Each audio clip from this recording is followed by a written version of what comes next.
Pertanyaannya, kenapa Ustadz saya selalu berdoa tapi rasa-rasanya nggak terkabul?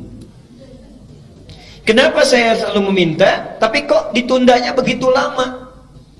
Mintanya sudah bertahun-tahun tertentu, memohonnya sudah lama, tapi sampai sekarang belum terkabulkan juga. Barangkali, mohon maaf, kita akan termasuk dalam golongan yang mungkin bukan sekedar ditunda dengan panjang, tapi boleh jadi termasuk yang ditolak doanya. Karena prinsip doa itu seharusnya terkabul, tapi ada orang-orang tertentu yang tatkala meminta, Allah tidak akan mengabulkannya sepanjang hidupnya, kalau dalam masih keadaan seperti itu. Siapa mereka? Bagaimana supaya kita menghindarinya? Dan hebatnya, mohon maaf, sekhusyuk-khusyuknya antum berdoa, meminta bahkan setelah tahajud, kalau memiliki sifat ini, bahasa hadisnya sampai kapanpun gak akan pernah dijawab. Al-Arba'in An-Nawawiyah, Al-Arba'in ya, cuma 42 hadis dan pendek, banyak terjemahannya.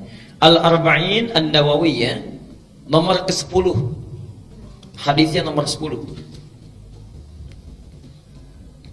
Itu diambil dari hadis Muslim nomor hadis 1051. Jadi Imam An-Nawawi mengambil hadis di hadis Muslim nomor hadis 1051, ditempatkan di kitabnya Al-Arba'in posisi nomor 10. Sudah? Baik.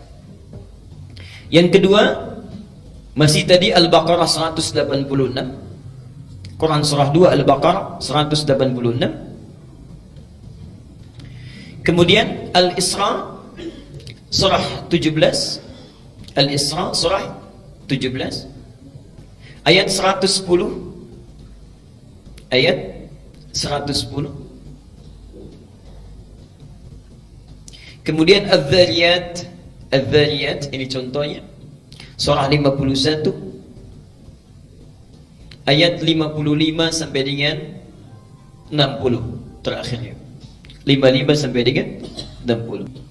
Bapak dan Ibu sekalian, di antara sunnah Nabi setelah kita tahajud, kemudian kita duduk khusyuk beristighfar, lalu memohonkan hajat kita kepada Allah Subhanahu wa Ta'ala yang ingin kita mohonkan. Nah, penting diketahui, sebelum kita memohon kepada Allah, ada sunnah Nabi yang lain terkait dengan adab-adab berdoa. Bagaimana supaya berdoa itu mudah sampai kepada Allah, cepat diterimanya, dan langsung dikabulkannya. Baik. Bagian yang pertama, ini sunnah Nabi-nya. Hendaklah setiap orang yang berdoa mempersiapkan perangkat dirinya dengan halal dan baik. Saya ulang. Hendaknya setiap orang yang akan berdoa mempersiapkan perangkat dirinya. Perangkat diri itu berarti pakaiannya, ya. Kemudian apa yang dia kenakan, apa yang dia makan, ya, apa yang ada di sekitarnya. Jadi sebelum berdoa pastikan dulu itu halal, pastikan baik, ya. Jadi jangan sampai misalnya antum berdoa sudah menangis terseduh-seduh, disebut nama Allah Asmaul Husna, dipanjatkan di pertengahan malam, tapi pakaiannya haram, makanannya haram, yang dikenakannya haram, sajadahnya haram. Bagaimana bisa dijawab itu? Apa dalilnya? Hadis riwayat Muslim nomor hadis 1051 di Al-Arba'in nomor ke-10. Hadisnya dari Abu Hurairah. An Abi Hurairah radhiyallahu anhu qala. Hadis ini disampaikan dari Abu Hurairah, semoga Allah memberikan ridha kepadanya. Qala Rasulullah sallallahu alaihi wasallam, Rasulullah sallallahu alaihi wasallam pernah bersabda, "Innallaha thayyibun la yaqbalu illa thayyiban." Sungguh Allah itu maha baik, sifatnya baik, keadaannya baik. Karena Allah itu sifatnya baik, maka tidak akan pernah menerima apapun kecuali dari yang baik-baik.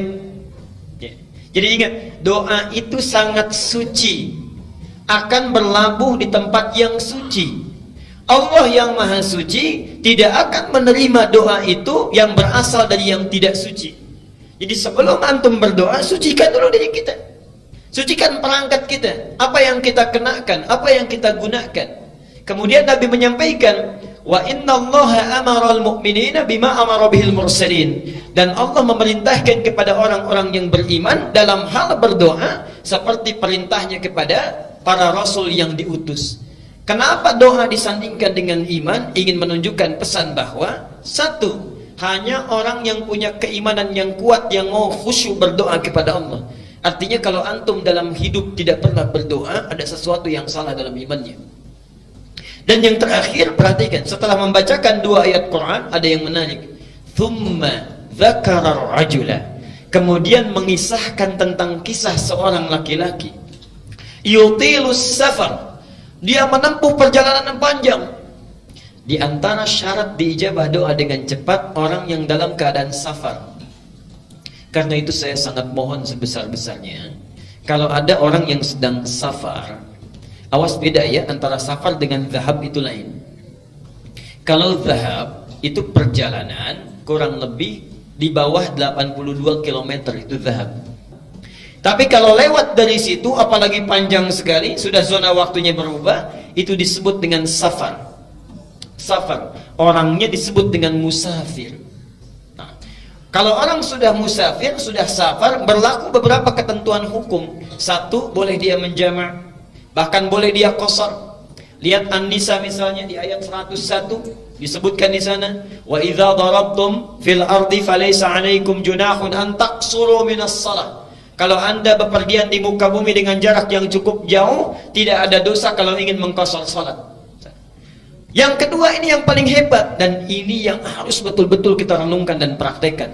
Dalam keadaan safar itu, Allah akan cepat mendengar dan mengabulkan doa yang dipanjatkan.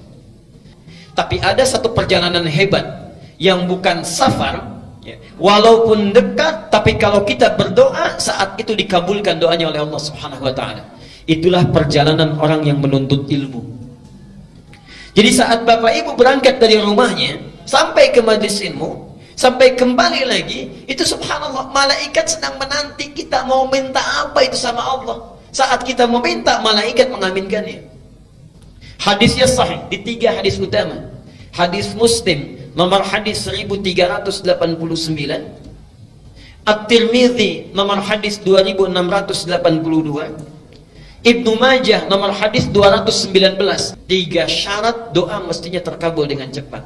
Apa kata Nabi? Ba'anna yustajabu lidzalik. Gimana doa kamu bisa dijawab? Famat'amu haramun wa mashrabu haramun wa malbasu haramun wa ghudhiya biharamin. Makanannya haram, minumannya haram, pakaian yang dikenakannya haram, dan perangkat kehidupannya berasal dari yang haram. Orang seperti ini, perhatikan kalimatnya, yustajab itu bukan fi'il madhi tapi fi'il mudhari. Mudhari itu bentuknya past tense continuous future. Jadi orang ini kapanpun meminta, sesulit apapun, menangis darah apapun, gak akan pernah dijawab oleh Allah Subhanahu wa Ta'ala selama perangkat hidupnya itu haram.